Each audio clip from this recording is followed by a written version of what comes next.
Bismillah ar-Rahman ar-Rahim. So we have over here the third session on the iDawah or the Da'wah thing. It's called Dispelling Islamophobia. And first of all, what does Islamophobia mean? Okay. Pretty much phobia, fear or fear-mongering against Islam. And you see over here it says this family goes into a clinic and then do you have a vaccine for Islamophobia, right? So this is... Huh? Where? Oh, that little kid, yeah. Okay. So there's these, especially now, just yesterday was September 11th, in the news, in the media, there's so many different things going on, right, against Muslims. And they show people sometimes, you know, on the front page of the newspaper, oh, this person got, this happened to them or this happened. And they talk about these things over and over again in the news. And so how should we dispel it? Meaning, how can we combat against Islamophobia? So first of all, we need to understand what Islamophobia is and how it's basically on the rise. So before I do that though, what are some things that you've seen recently in the media or the movies or newspaper, whatever, which talks about Islamophobia or goes against this concept? I mean, usually in the media you find like if there's any attack or terrorist attack, right away it's that Muslim person who's the one who did it. And you know, one of the things that it's really sad, right when if something like that does happen, usually they'll show like the attack and people running and things, and then all of a sudden they'll show people praying. Like, what the heck does prayer, especially the Muslim prayer, have to do with that? But they're trying to build people's, like, make connections in people's minds that next time you see someone praying, hey, they're one of them. You have to watch out. Or they'll show people that they're, after, for example, something just happened, some attack or something, they'll show women in hijab. Okay, or women in niqab, or a guy with a big beard, right? So all these different things, and they're trying to put these images together so people don't know the difference. So whether that person is actually a good person and trying to help people in society and do good things and is moderate in their approach and everything, or are they doing something totally different? Yes? Yeah, Bill O'Reilly, Fox News. Oh, okay, Bill O'Reilly, right, Fox News. They said, I just read it somewhere, it said 18% of what Fox News tells you is actually true. Okay? 18%. So most of their news reporting is completely off. And there's a lot of other things that are happening. What are some other things? What about movies or things that you can think of that go against the Muslims? Yeah. There's this novel I read that's going to get published. It's not a realistic fiction of when the Muslims take over America and form Islamic Caliphate and the Christians fight back. California. Okay. They call it California. I don't know about the book, but they call it California. Okay, yes. When I think it was like 2 years ago when Astaghfirullah, they made that movie of Muhammad. Yeah, the innocence of Muslims. Yeah. And that caused like this huge hatred, and people, when we were coming and we were just saying, no, we want to defend the Prophet ﷺ in a positive way, we want to tell the truth about him. Oh no, you guys are not letting him have the freedom of speech, even though that goes against that, right? You cannot incite people to hate or discriminate against another group of people, but sometimes it's just allowed because it's against the Muslims. What else? What are some other things? How many of you guys have watched Non-Stop? That was a good movie. Okay. So the Muslim, I know it's not about the Muslims, but you see the Muslim guy, look at how they were setting it up.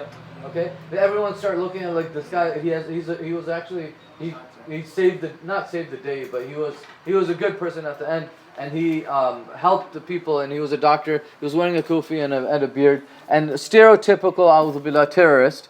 But in the movie, at least they showed it in a positive way. He was not the crazy one. There was other people. So, but the point is, again, they show these things over and over in the media, and they try to make a certain perception about Islam. Okay, and that's why it's like, having people, Islamophobia means to make people fear Islam itself or Muslims. So over here it says, group of individuals who work together to magnify the perceived threat of Muslims. So one of the things that they do is, and this is not like, especially if anything small happens and how it goes throughout the media and everything, there's there's a huge group of people and billions of dollars being invested into this. There's, in New York, I think it was there was one in New York too, and Florida, there was a bunch of Subway ads that they put up against Muslims. Okay, about the Sharia and then all these negative things. Huh? Subway, the restaurant, or the No. Subway, the subways, the trains. Yeah, not the restaurant. I think they only have Jared and him losing weight and stuff like that. But so they put up all these ads, and one of these people, I mean, they just see it over and over again. She pushed a Hindu guy, and she didn't know he was Muslim or not. She just saw that he was brown, right? She assumed that he was Muslim, and she pushed him in front of a subway train. Basically, he died. Okay. He was killed by that because of this fear that she had of Muslims and that he was going to do something. A'udhu billah. So she went to, I think, jail for that, and she's, probably going to spend the rest of her life in jail. But still, that fear mongering is causing people to really be scared of us and hate us. And another thing it says over here, the right wing neoconservatives. These are people, they're very, very fundamentalist, you could say, and they hate Islam, okay, with all their passion. And they want to do whatever they can to make Islam look bad. And one of the things, this is actually what Hitler did when he was doing this against the Jews, that they would repeat things over and over, untruths, okay, lies. They would repeat them over and over again in the media to make it look like it's actually true, right? How many of you guys have seen something like that? Anyone know of any stories? Yes? They did the same thing in the Cold War. In the Cold War, right, in Russia. Yeah. And everything was going against them, and people were just scared of the communists taking over, right? And it's just changing now. You could say the Muslims have their turn right now. Yes? I have a question regarding limiting this to the right wing. Can you say that the left wing also expresses itself? Somewhat, but they're a little bit more liberal. Yeah. But these people are very adamant. They're spending a lot of money on this. Left wingers, they're just more about like the rights of people and how we should just allow everyone to do anything they want. That type of attitude. But you're right. It is coming from both. But the point I'm trying to make over here with the Hitler thing is that he used the same thing against the Jews to demonize them into a point where people didn't care if they hurt the Jews or not. And the same type of thing, it seems like, A'udhu Billah, may Allah subhanahu wa ta'ala protect us and our families, but it's almost happening in the same way here in the US, where they're demonizing the Muslims. The next thing over here, it says, never concede that there is any good in your enemy. Okay, so this is one of the things that Hitler would say. Never concede that there is any good in your enemy. Concentrate on one enemy at a time and blame him for everything that goes wrong. People will believe a big lie sooner than a little one, and if you repeat it frequently enough, people will believe it sooner or later. And you see the same thing within our communities, right? When you see people doing riba, the person is totally innocent of the crime. They weren't not involved at all in whatever they're blaming them of. But because so many people are talking about it, it has to be true. Okay? It has to be true because everyone's talking about it, even though it might be a lie. And we see the story of Ifk with Aisha radiallahu anha, the same thing. It was, of course, totally untrue, and it was just being spread over and over, mostly by munafiqeen. And because of that, everyone started accepting it. Even the Prophet sallallahu alaihi wasallam had a doubt, kind of, you could say. Maybe not a doubt, I would say, but he was kind of like, he wasn't 100% sure, and he even kind of entered his heart. First Rida and then Abdullah, sorry. Yes. The same thing goes for Sharia law. Like in many videos, you hear like somebody's hand is cut off or something, and they say that this is what Islam. Yeah. This is part of Sharia. Yeah. And Muslims read this and they think, maybe this is part of our religion. Yeah. And they don't know how to express it. They have that innate feeling that this is wrong, but they don't know how to express it. And we're going to be talking about that later, inshallah, and how to reply to the questions basically that are commonly asked. But this is a good point that Rida brought up about Sharia law. There's like a campaign. At least last year there was a huge campaign against Sharia, and even I think it was 19 states. I don't know exactly. They have anti-Sharia bills. I don't know what the heck that really means, but they have a lot of these bills because of all this hatred that they gained or they riled up. Yes, sorry. Yeah, regarding if that happened for Aisha, you can't say the Prophet had doubt, but he was like the judge, he was like the leader. Yeah. So as a judge, if any case, he can't, because he's like wife, he can't like forget it. He has to like take it to court. That's a good point. Yeah, because he was a leader, he didn't, he couldn't just side with her, and like even there's a hadith. Yes. He says, Brother, even then, Saudi Arabia does not follow the. Yeah, they're not. I mean, there's a hadith that says, تعرفوا الحدود فيما بينكم فما بلغني من حد فقد وجب. Like, what is it? you know, people among themselves, when there's like a crime that happens, Ah. they can forgive each other. Yes. When it reaches like the leader The or community judge, or he can't- society, he yeah. can't forget it. He has Yeah. to like do it. yeah. Make sure Jazakumullah that- khair. And there's like about the there was just some about the hadith of the thief when when one of the Sahaba, he came up to the Prophet ﷺ to try to get her forgiven, and he said even if Fatima, his daughter, was to commit or steal something, and the had would be punishable on her, then he would carry out the punishment. So it shows justice in the society too. So that's a good point. So now I don't like go to the website because it's kind of promoting it when you go, but it's called loonwatch.com, and there's a lot of different websites and different propaganda against the Muslims, and there's a lot of garbage things that are out there, so we should be being very, very careful of them. And this last one over here, I didn't make these into slides yet, that's why there's only 4 slides in this presentation, but I have a lot of information, so take notes. Okay, so one thing it says that how to combat this Islamophobia. What are some of the things that we should know about so that when someone approaches you about Islamophobia or Sharia or this and that, how would we respond to them? So first of all, that the ayah from Surah As-Saff, Allah subhanahu wa ta'ala says, هو الذي يرسل على هو الذي أرسل رسوله بالهدى ودين الحق ليظهره على الدين كله ولو كره المشركون. And then there's another one, لو كره الكافرون. And there's different verses of this. So the people basically, they will hate you for it, and because of their hatred, they spread this Islamophobia, these different things about the Sharia of the Prophet sallallahu alaihi wasallam, and so on. Now, what are some of the things that we can say to go against them? First of all, how many of you guys remember the Ground Zero Mosque? First of all, what is Ground Zero? It's really bad. Wasn't that where The mist. Yeah, so Ground Zero is actually the World Trade Center where it was. They called it Ground Zero. And then the Ground Zero Mosque, this was a few years ago, about 2 or 3 years ago. There was a huge controversy that happened in the media that it was actually a community center. It wasn't really a masjid, okay? And they just called it the Ground Zero Mosque, and they made all these negative things and it actually even went up. They called it sacred ground.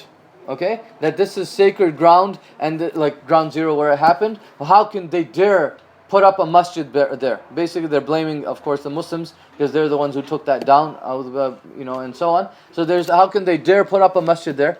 And it was funny because if you know the facts about it, there was actually a strip club right next to this place. So you're calling this a sacred ground, really? And it was it was actually 4 or 5 blocks away from the actual place. It was pretty far away. So just to call these things, it was actually more of a smear campaign against the Muslims. Another thing that you should know about is that amongst the slaves that came to the U.S., okay, or forced to come to the U.S. from Africa, this is a higher estimate, but some say 30 to 40% of them were Muslims. Okay, 30 to 40% of the slaves that were brought to America as were slaves, they were people from either Muslim lands or even some of them. There's interesting stories. Maybe later, inshallah, we'll cover them. Some of them were hafid and alim. Okay, they were great scholars of deen. I don't remember the name right now, subhanAllah, but there was one in Atlanta. He was working as a slave, and subhanAllah, he wrote the Quran. Of course, when the slaves were brought, they're like, oh, let me get some clothes and let me get my Quran. No, they were rounded up, put in a ship, and many of them died on the way to the Americas. And so this slave, he wrote the Quran from memory, the entire Quran. He wrote it, and it's in a museum in Atlanta. I've heard of it. I haven't seen it myself. And I don't remember the scholar's name. And there's other scholars who were brought, and some of them wrote books on fiqh. While they were, basically you could say, the fiqh of slavery and living in the US as a slave. And that book it's a handwritten manuscript, and it still exists today. So when you talk about these types of things, people start thinking of Islam as it's older than what they think. They think Islam was brought by immigrants and these foreigners, these people who came from the Middle East and Pakistan and Indonesia and all these different countries. These people are the ones who brought Islam to America, and that's not true at all. Islam has been here for hundreds of years. Another story of Columbus, that they said there was two people on his, two captains that he had. Allah knows best now exactly, I don't know the details of this. It said that in October 21st, 1492, he actually encountered Moors. Moors in Europe were known as Muslims. And in 1492, he saw a masjid in Cuba. Okay, when he landed in the Dominican Republic, he didn't actually come to the US at that time. It was the South Americas. And so when he came, he actually saw masajid, or he saw, minarets and domes and different things. And he said that he came across a people who he called the Moors, which Moors are, you could say, Muslims. And that's what they called them in Spain. Another thing, in the Nina and Pinta, they said that they brought two captains, Abdul Khalik and Ramadan. Allah knows best exactly, I don't know. Where's the information from? So Yasir Qadi and some others, and there's a book I read, it's called Deeper Roots by Abdullah Hakim Quick. So this is where the information is from. So I don't know the veracity of the information, but it's just maybe points to ponder that at least if, from some I've heard, that if they weren't Muslims themselves, they were descendants of Muslims. Because remember the persecution happening in Spain, they had lost a lot of Islam at that time. So Ibn Idris, it says over here, he carried these two captains. They carried a work by Ibn Idris, and they would know how to communicate with the Muslims, and as well as navigate their area. So that means that the Muslims were here much before that. And there was a study done by several professors at Harvard University as well, that they believe that the Muslims actually settled or came to the Americas in the the 9th and the 10th century. Okay, so Muslims have been here for a very, very long time. It's not something new. Yes. One of my teachers once told me that when Christopher Columbus came to America, and he was trading with the Native Indians, so they had Muslim Khalifas on their coins. So they had pictures of Muslim Khalifas, and their coins were in Arabic, so the Muslims were here before and they traded with them. There is some proof of that. I don't know about the Khalifa, but there were some Native American tribes that were Muslim. And there's one, I don't know the exact, I don't have them in my notes right here, but basically it was in New Mexico, and there was a masjid basically founded by the tribes, from Native American tribes, and they were practicing Islam. And some other things you could know, or you should be able to say about the Muslims, is that there are over 2,000 masajid, okay, right now currently in the US. There are about there's estimated, the good estimate is 7 to 8 million Muslims in America. And there are very professionals, okay, a lot of professional people, doctors, congressmen, in the armed forces, engineers, lawyers, okay. There are almost 20,000 Muslims in the armed forces, okay, the U.S. Armed Forces. Now this is a huge misconception that people have against Muslim women. Muslim women, out of all the different ethnicities, Muslim women are only second to Jews, or Jewish women, in their education and as earners. So Muslim women are very educated and earn quite a bit of money from the different types of ethnicities. 17%, this is very interesting when I found this. Sheikh Omar Suleiman talked about this in one of his classes. So he said that 17% of the Muslims who were killed of the people who were killed in the WTC, in the World Trade Center, they were actually Muslim. 17%.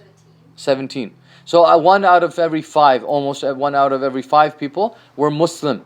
Okay? So when they say stuff like, well, they were the ones who attacked, well, 1/5 of the people who died, they were mostly blue-collar workers. Remember, it happened early in the morning, so most of the professional people had not come into the building. It was mostly the people who work in the kitchens and other places where some of the Muslims were. They were people like in this. One of the last survivors of the Trade Center to get out, his name was William Rodriguez. He studied Islam and became a Muslim. Okay? And this was from one of the buildings. I think he had escaped or got out, and he studied Islam. His name was William Rodriguez. Duke University in 2010, they did a study on anti-terror, basically things, and they said out of 136,000 murders that happened in the U.S., 36 of them were caused by Muslims.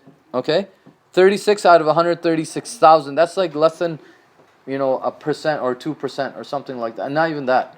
It's probably a tenth of a percent or whatever. It's a very, very small number. Another thing is, or 100th of a percent actually. That's a very small number. Another thing it said, Muslim communities, according to the authorities like the FBI and other things or organizations, they said, out of if there were 10 incidents, okay, that happened, or someone saying something, or whatever, 9 out of 10 times the Muslims were the ones who first responded. And that guy, it was in New York City, I don't remember, I think it was called the Times Square or something. I don't know the details of what exactly happened, but they said that he had left his car and there were some explosives or something like that. They said actually there were some Muslims who reported that, okay, that they were the ones who called, whatever, and they said there's this car parked in the middle and it looks suspicious or whatever, and they're the ones who had called, and then they went in there and took care of that. So when they question our loyalty, you can use these numbers. Okay, when you're giving a presentation and someone questions, well, you guys don't speak up against terrorism. A lot of people say these types of things. There are a lot of fatwa by very reputable Muslim scholars who talk against these types of things, right? And so you can use those, and there's even huge organizations of ulama who talk against terrorism and these types of things. But most of those things, of course, unfortunately, they're not covered by the media.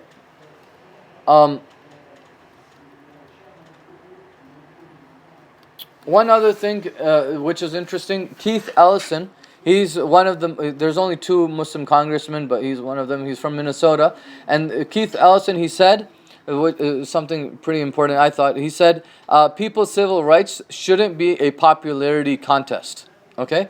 People's civil rights shouldn't be a popularity contest. And that's really what it turns into, that if certain people or amount of people have a favorable impression about Muslims, because there's a huge number of people who don't like Muslims, then they're able to pass certain legislation against them, against us, and we have to be letting people know about this, and that it should not be an acceptable policy.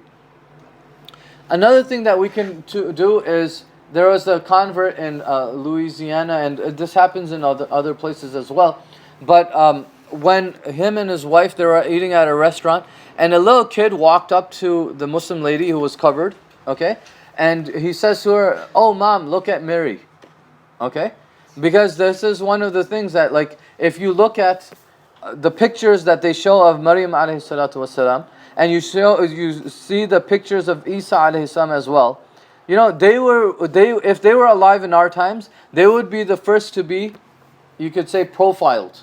Right? So some of these types of things, when we're talking to them, to non-Muslims, especially like in church groups and other places, we can bring up these types of things, because you make them think about what is really, what's actually going on, and how the media is, making people think like this. Another thing that was interesting was, how they had the ban the burqa, or the ban the burqa, they called it, right? The ban the burqa in France. One of the things that led to that was Nicolas Sarkozy, the president or prime minister of France. His social policy and everything basically was failing, and so he brought this up. And this is another thing that happens when people, when certain government things might be failing. What the government sometimes does is they bring immigrants, or they bring these types of things up to make it look like they're not doing so bad. Okay? And they cause sometimes hatred and things like this, like the Ku Klux Klan and other groups that are out there to arouse hatred against other people.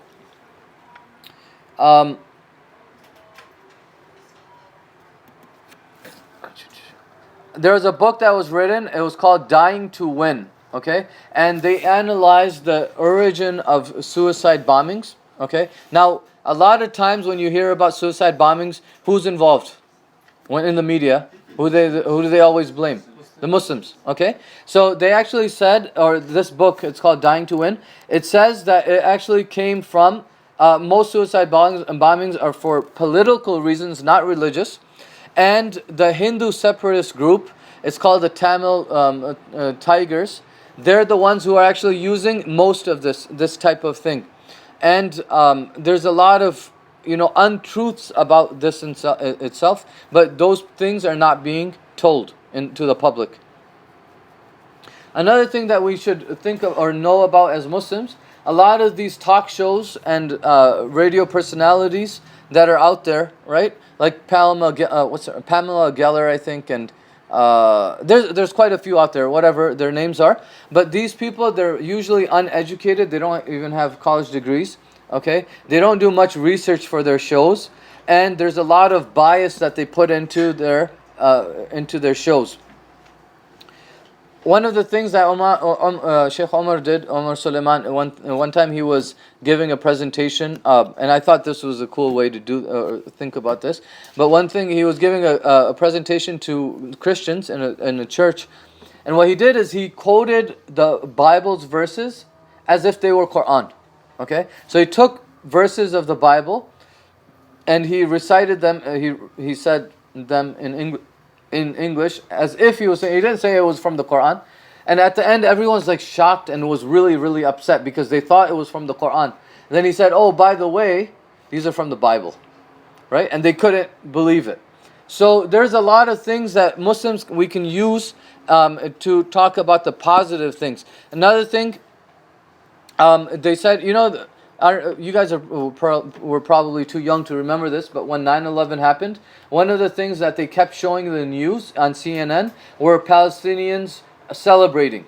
Okay, they were basically showing Arabs celebrate that 9/11 and things like this. That video was from 1993, and they were celebrating when the Israelis got out of Palestine. Okay. The truth, the real video, or that video was actually from many years ago, and it wasn't anything to do with 9/11.